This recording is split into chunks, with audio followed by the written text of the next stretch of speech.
Ghoulies that we are used to in the previous entries. They talk still, but they are now two two little people dressed in costumes. And I swear to God, if you look at one of the ghoulies, it looks like he came out of Troma's Sergeant Kabuki Man NYPD. And it makes you wonder, is this what the evil one relegated to after he was destroyed when the Toyota was in the Jaguar? Or the Jaguar was in the whatever.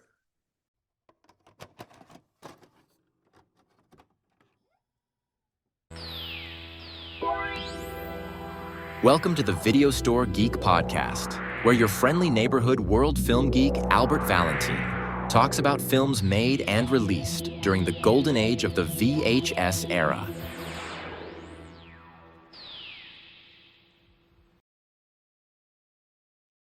Hey everyone, this is your friendly neighborhood indie film geek Albert Valentine. Welcome to the latest episode of the Video Store Geek Podcast, where I talk about old movies made or released during the VHS era. And today's episode is very special because we are wrapping up the franchise. We are wrapping up Ghoulies with Ghoulies 4, released in 1992, directed by Jim Wynorski and starring Peter Liapis, Barbara Allen Woods. And I just got one question. What did I watch? And the reason I'm asking is because this was unlike any of the previous entries. This one, I could see why the this final entry in the franchise was so bad. I mean, first of all, they're not puppets. They're actually played by little people in costumes, and there's only two of them in this movie, a light ghoulie and a dark ghoulie. I think the only two good things about this movie is that we get the return of Peter Liapis as Jonathan, and we get a pretty cool fight scene in this movie, which I found quite breathtaking for its time. But other than that, holy cow. This is definitely the worst of the franchise. And that's no disrespect to Jim Wynorski.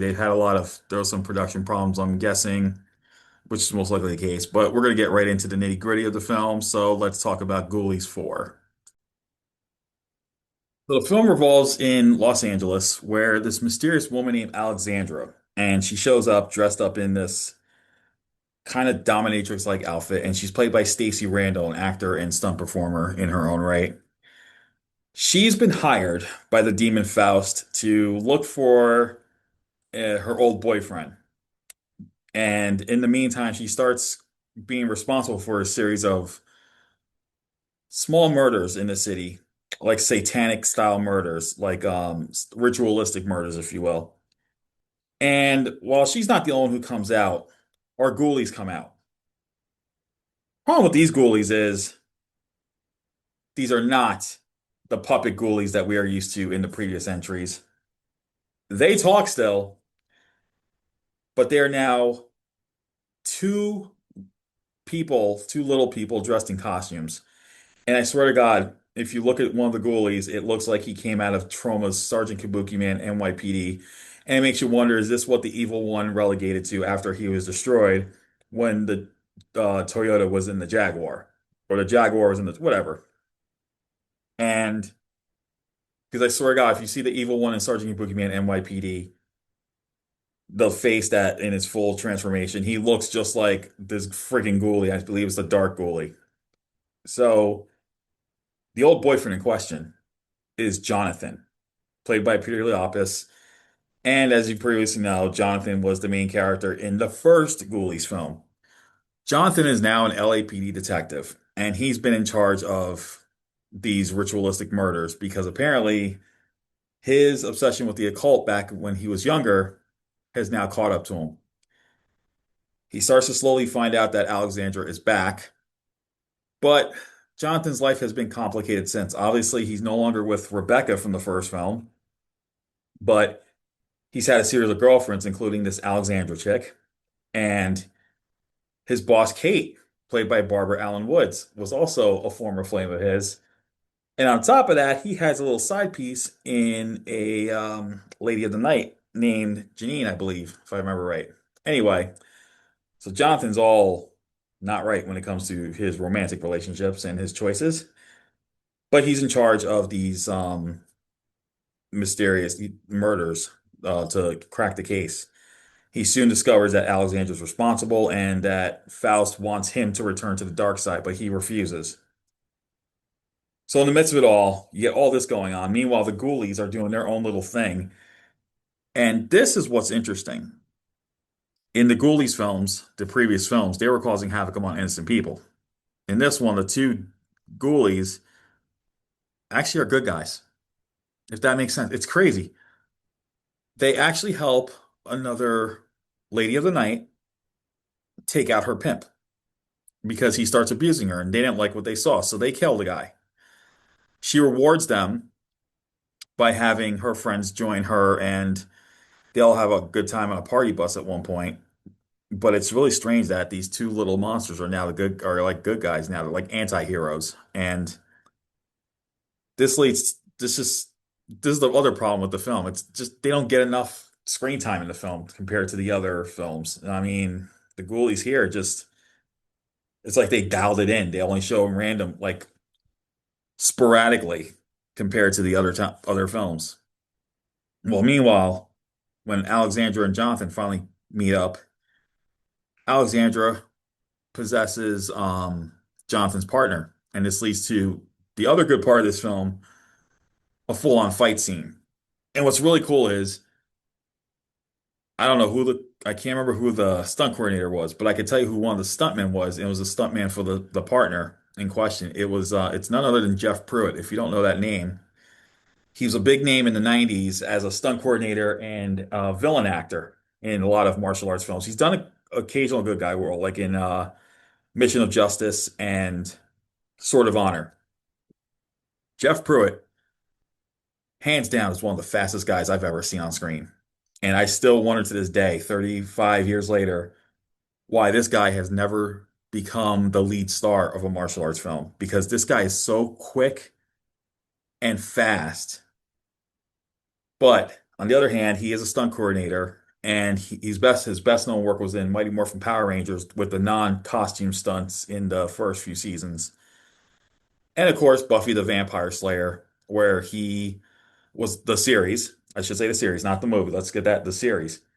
And his wife, Sophia Crawford, was actually Sarah Michelle Gellar's stunt double. So, and she also was a stunt double for the Pink Ranger in Power Rangers. So, I still don't know why he didn't get to lead, but he doubled for the partner. And at one point, you get to see Jonathan fly over a table and kick the partner. And he even does a jumping thrust kick in one part. So I'm like, all right, that's cool. This little fight scene is pretty cool. I actually enjoyed it. I love these type where they horror films that have martial arts out of nowhere. I think Night of Demons 2, when character Johnny gets to kick Kurt's head off, the demonic Kurt's head off. And I later learned that this guy was the guy who played him, Johnny Moran, was actually a black belt in Hapkido. So I'm like, all right, cool. So aside from this little fight scene, this movie was just flat out ridiculous. And it had to do with some sort of stone that was responsible for the dark side and light side. This all of a sudden takes like a Star Wars type style aesthetic where Jonathan has to decide whether he's going to go to the dark side or stay on the light side. And Kate gets involved, and so does Janine. Janine becomes like a sacrifice for Faust, and Jonathan has to save her. But it's clear that Jonathan still has feelings for Kate. So, like I said, this whole movie's just insane. I mean, I can't help it, but it's just I really did not like this one. I mean, Ghoulies 3, I was disappointed that the Ghoulies talked, but at least they had some fun gags with this one. This one just, except for this fight scene and um, Stacey Randall's eye candy pretty much is and which she absolutely loathed, I later learned, and God bless her. This movie is just flat out wrong. It was wrong. But give you a little tidbits on some of the film now. Before I give my final rating, but let's get into a little bit about what happened during Ghoulies 4. So, as I mentioned, the reason why the Ghoulies were played by little people this time in costumes was because the production company, Cinetel Films, who got the rights, just couldn't afford the puppet props of the original Ghoulies. So this led to Tony Cox and Arturo Gil playing the Ghoulies. If those two names are familiar, Tony Cox, everyone might know from the movie called Bad Santa with Billy Bob Thornton, but before this, he was known as the preacher in the wedding sequence of Beetlejuice at the very end. That was him under there. Arturo Gil actually played one of the dinks in Mel Brooks' Spaceballs, so that's something to think about here. Interestingly enough, there was a fifth movie planned, but it never happened, probably because this movie was so terrible.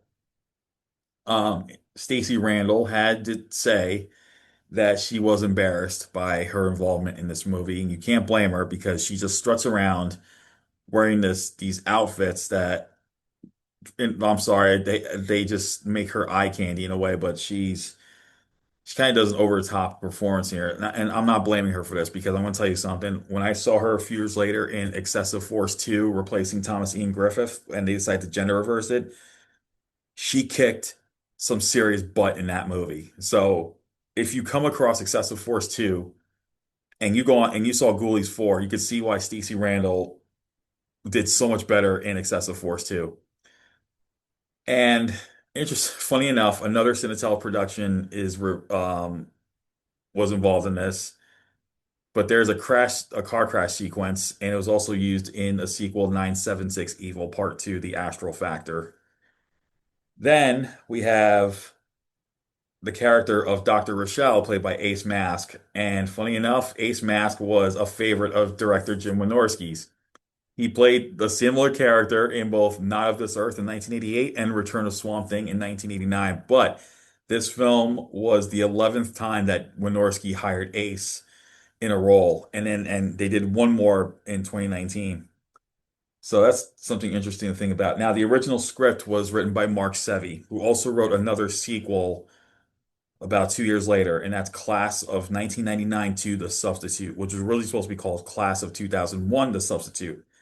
But they ended up turning it into Class of 1999 to The Substitute with Sasha Mitchell. He wrote that script. However, this script for Ghoulies 4, for one reason or another, was rewritten by both Peter Liapis and Jim Wynorski, and I don't know why that is.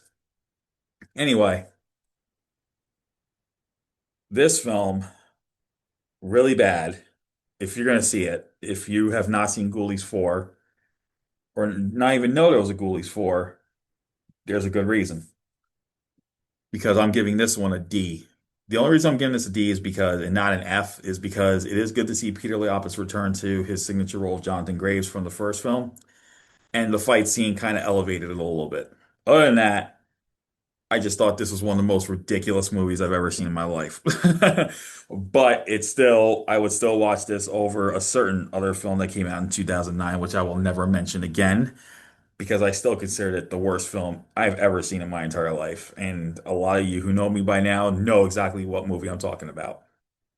So that's it for the Ghoulies franchise. We wrapped it up with kicking off 2026 with this franchise. So now it's time to go into lighter territory because the next episode of the Video Store Geek podcast, we're going skiing. We're going to the top of the hill with Peter Markle's 1983 ski comedy Hot Dog the Movie, starring David Naughton and Shannon Tweed. So that's gonna be our next movie. Now, in case you started noticing, or if you haven't yet, World Film Geek is officially over. Um, February 22nd, which was yesterday, I had officially rebranded the site. So we are now known as Indie World Cinema. You can actually still use the World Film Geek domain. It's still out. It's still going to be up till next for another year. And then it's going to be strictly indieworldcinema.com. But you can type indieworldcinema.com. It's just going to direct back to worldfilmgeek.com. But there will be, after next year, it will be just indieworldcinema.com. Socials have changed to reflect it. Um, if you see a certain symbol, which is the VHS on top, DVD on one side, Blu-ray on another, and the film and reel in the middle in a blue background. That's us. That's me. That's Indie World Cinema, excuse me. So the rebranding has been complete, and this podcast is now going to be part of the Indie World Cinema family, and I'm really excited to announce that. And We also got Indie Chat, which is going to be our actors and filmmaker interviews. They're going to be exclusively both on YouTube and Spotify, like this podcast. So stay tuned for that. And we got some more fun stuff coming along the way this year. Hoping to get some major, hoping to get some collaborations down the road. I got an idea for one. I'm going to be reaching out to some people, and that's all I got to say about that. So, Ghoulies franchise is over. March 9th, we're going into Hot Dog the movie, and then around then I'll pick the March 23rd film. I will be I will be away for about a week in mid-March for a personal matter. But until then, as always, you guys are awesome and just stay that way. Stay awesome. See you on the slopes, March 9th. Thank you for listening to the Video Store Geek podcast. Don't forget to check out worldfilmgeek.com for the latest reviews, interviews, and news in the world of indie and global cinema. And see you on the next episode of the podcast. Stay awesome, film geeks.